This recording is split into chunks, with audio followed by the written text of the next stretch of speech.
Penguin Random House Audio presents 50 Words for Rain, a novel by Asha Lemmie. Read for you by Robin Eller. With Siho Ellsmore, Katharine Mcewan, Jeena, Sarah Skaer, and Louis Ozawa. For Hannah with love, and for all the outcasts, here's to tomorrow. Prelude. Kyoto Prefecture, Japan. Summer, 1948. The first real memory Nori had was pulling up to that house. For many years afterward, she would try to stretch the boundaries of her mind further, to what came before that day. Time and time again, she'd lie on her back in the stillness of the night and try to recall. Sometimes, she'd catch a glimpse in her head of a tiny apartment with lurid yellow walls. But the image would disappear as quickly as it came, leaving no sense of satisfaction in its wake.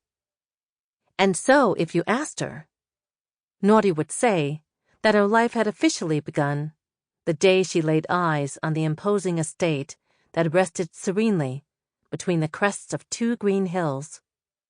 It was a stunningly beautiful place. There was no denying it.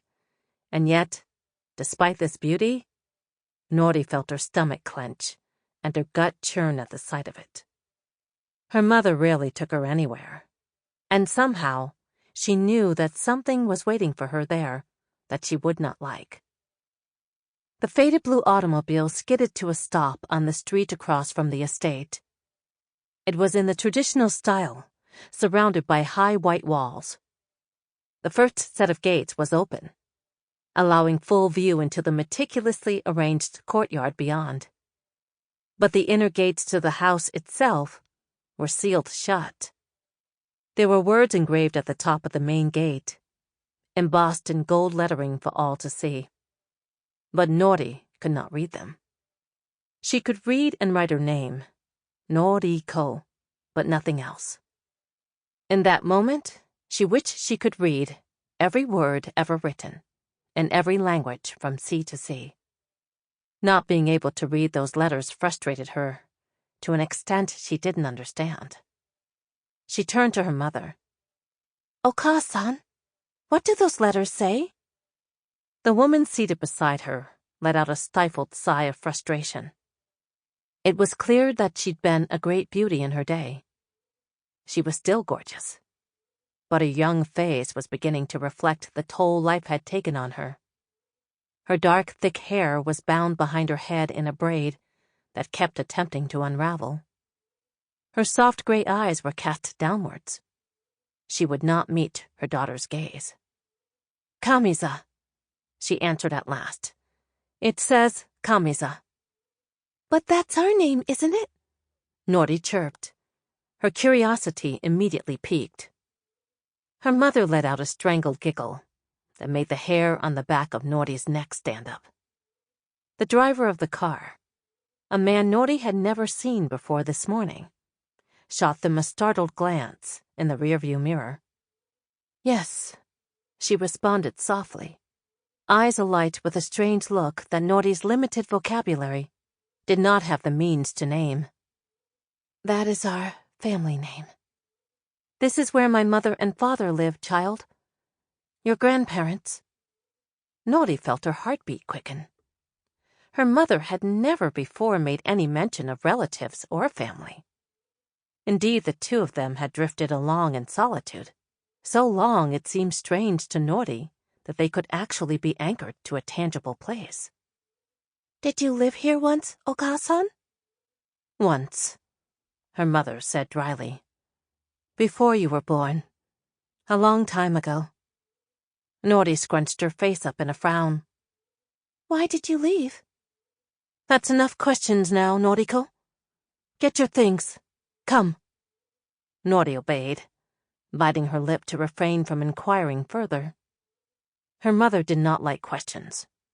Every time Nori asked something, she was met with a disapproving glance. It was better not to ask. On the rare occasions Nori was able to please her mother.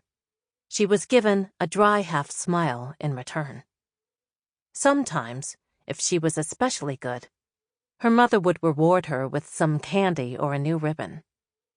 So far, in 8 years of life, Nori had a collection of 12 ribbons, one for each time she'd been able to make her mother happy. It is good for a woman to learn silence, her mother always said. If a woman knows nothing else, she should know how to be silent.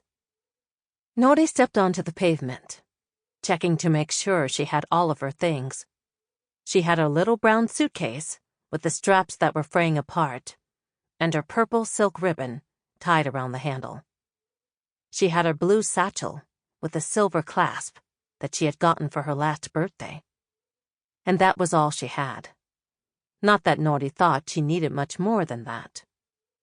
For the first time since she'd been roused at dawn that morning, Nori noticed that her mother was not carrying any bags.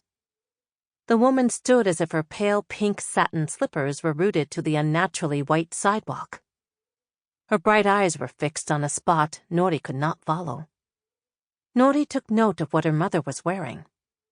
A short-sleeved, baby blue knee-length dress, tan stockings.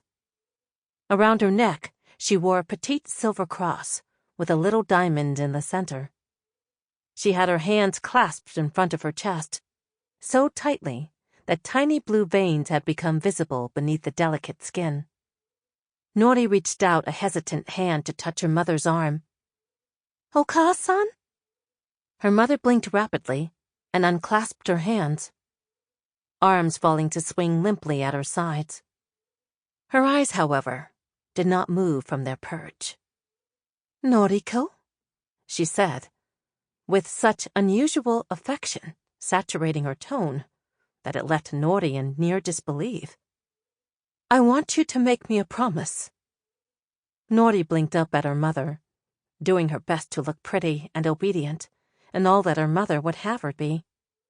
She would not spoil this moment with her clumsy tongue. "Yes, Oka-san?"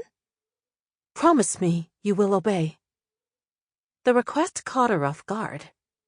Not because it was unlike something her mother would say, but because not once in her life had Nori ever disobeyed. It didn't seem like something that needed to be requested. Her confusion must have been evident, because her mother turned and knelt down, so that they were nearly eye level. "Noriko," she said, with an urgency Nori had never heard before. "Promise me. Promise me that you will obey in all things. Do not question. Do not fight. Do not resist. Do not think, if thinking will lead you somewhere you ought not to be. Only smile and do as you are told. Only your life is more important than your obedience. Only the air you breathe. Promise me this." Nori thought to herself that this conversation was very odd. 1,000 questions burned her tongue. She swallowed them back. "Yes, Oka-san. Yakusoku shimasu. I promise." Her mother let out a ragged sigh, caught somewhere between relief and despair. "Now listen. You will go inside the gate, Nori. Your grandparents will ask you your name. What will you tell them?" "Noriko, Oka-san. Noriko Kamiza." "Yes. And they will ask you how old you are. And what will you tell them?" "I'm 8, Oka-san." "They will ask where I have gone, and you will tell them that I did not tell you, that you don't know. Do you understand?" Nori felt her mouth begin to go dry. Her heart fluttered against her chest, like a little bird trying to escape a cage. "Oka-san, where are you going? Aren't you coming with me?" Her mother did not reply. She stood up, reaching into her pocket and pulling out a thick yellow envelope. "Take this," she urged, pressing it into Nori's sweaty palm. "Give it to them when they ask questions." Nori's voice began to scale up in panic. "Oka-san, where are you going?" Her...